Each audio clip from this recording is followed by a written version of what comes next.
हाँ, hello hello.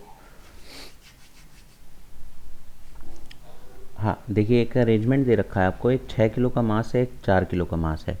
इसको एक पुली के थ्रू एक डोरी से, एक स्ट्रिंग से बांध करके एक सिस्टम टाइप का बना के रखा हुआ है। ठीक है।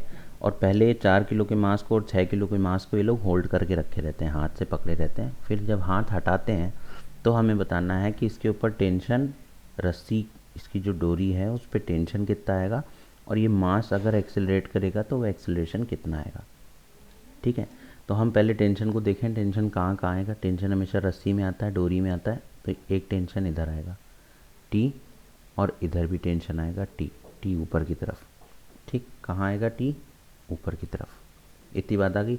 अच्छा, जब ये ब्लॉक 4 किलो वाला ब्लॉक जो है, इसके ऊपर देखिए ग्रेविटेशनल पुल लग रहा है, तो ये नीचे की तरफ फील होगा। तो ये हो जाएगा एम जी। कितना होता है? M g. यहाँ पे m कितना है? 4 kg, और g कितना है? 10। तो 4 इंटू 10 यानी 40 हो गया। तो यानी कि 40 न्यूटन का फोर्स जो है नीचे की तरफ एक्ट करेगा।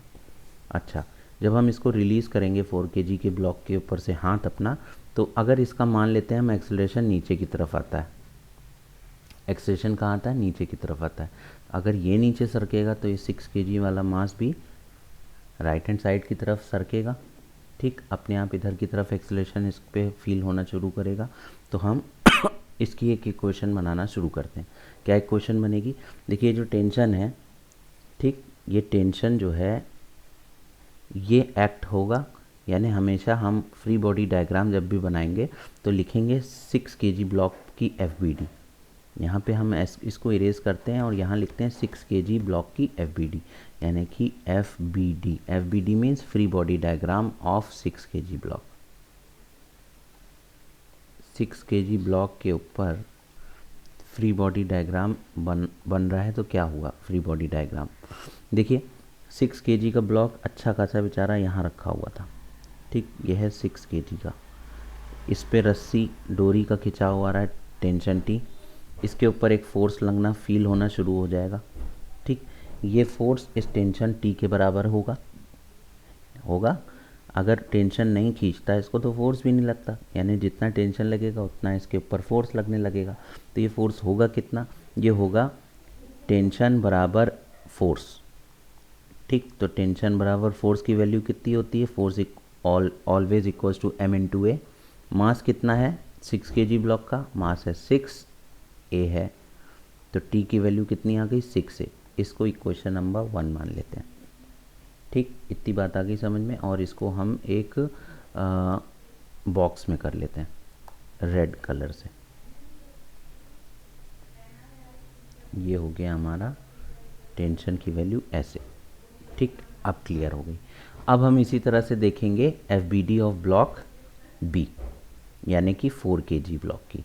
तो यहाँ पे हम बना लें F B D of 4 kg block, B L O C के।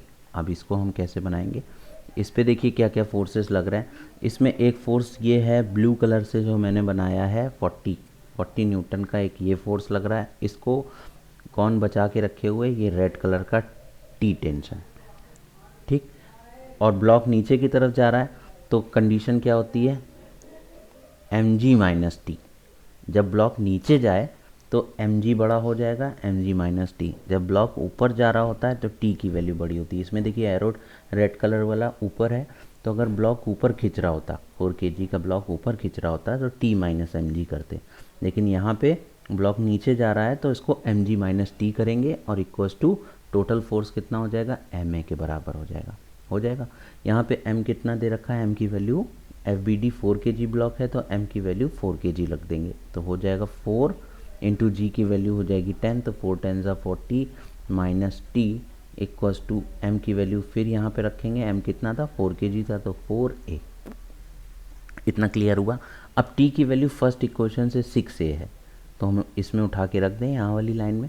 तो हो जाएगा 40 minus 6a equals to 4a। ये हो गया।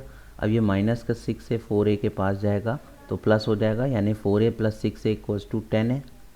10a की वैल्यू कितनी आ गई? 40 के बराबर आ गई। तो यहाँ से a की वैल्यू कितनी आ गई, a की वैल्यू आ जाएगी 40/10। 0 से 0 कटा तो a की वैल्यू हो गई हमारी 4 मीटर पर सेकेंड स्क्वायर। एक हमारी ये क्वेश्चन आ गई, क्वेश्चन क्या आ गई, a की वैल्यू आ गई जो हमें निकालना था। ठीक, तो ये हमारा आंसर हो गया। ठीक, अब हमें ये भी निकालना है कि टेंशन कितना है, तो a की ये वैल्यू उठा करके क्वेश्चन नंबर 1 में पुट कर देंगे, तो हो जाएगा t equals to 6 into a की वैल्यू 4, यानी 6 4 ज़ा 24।